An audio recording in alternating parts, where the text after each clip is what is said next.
Welcome to this episode of Mathlete Mondays. I'm Mike Metzger, president of Focal Revenue Solutions. And whether you're a data nerd like me, a fierce competitor, 1001, 1002, or a little bit of both, I'm here today to help you unlock the insights you need for the week ahead in order to outrun your competition and take your hotel's revenue optimization efforts to the next level without breaking a sweat. This week, we're going to talk about the number one thing that I wish I'd known before embarking on a career in revenue optimization. Now, if you missed the first two episodes where we cover number 2 through 5, you can find them at focalrevenue.com/content. Without further ado, number 1. Idiots, assholes, and saboteurs exist in the real world too. I remember sitting down and talking with my friends about my frustration level with certain members of my group-based project teams. Now, they often weren't pulling their own weight, and the work that they would submit often needed serious retouching before we were able to turn it in. Little did I know that during my career, my success would depend on working with those that nobody wanted on their project group during college. The single most important thing you can do to ensure your success in revenue management is to hone your communication and collaboration skills and to learn how to build a revenue management culture with the team around you, regardless of their skill set or how you feel about them personally. No matter how effective you are in your job functions, you can only go so far alone. If you don't have a team, a network, and a support system around you, you will fail.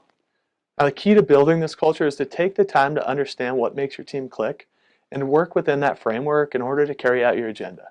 You can accomplish far more by showing people how helping you achieve your goals will allow them to accomplish theirs than you can by trying to strong-arm them into something without showing the benefits. And a funny thing may happen when you work with people to gain consensus.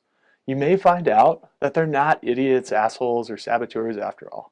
Now, I'll conclude with this. It's important to remember that at varying points throughout your career, you will inadvertently play the role of idiot, asshole, or saboteur yourself.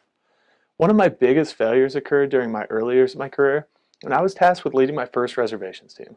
I was coming into a situation where wholesale changes were needed, but rather than taking the time to get to know my team and figuring out how I could motivate them to help me make these changes, I simply mandated what needed to happen. I hadn't built up the requisite leadership capital, and I was a bit overbearing. And as a result, I turned over an entire team. While it worked out in the end, I've always wondered how much more quickly I would have been able to implement the changes had I been more focused on leading rather than barking orders. Now, I've also had more than my fair share of turns playing the idiot, which I find often happens when I spend more time speaking than I do listening and seeking to understand.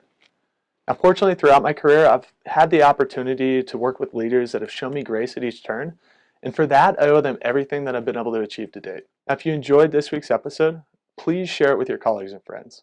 For more Mathlete Monday episodes, head over to focalrevenue.com/content, where you'll find a link to subscribe to future updates.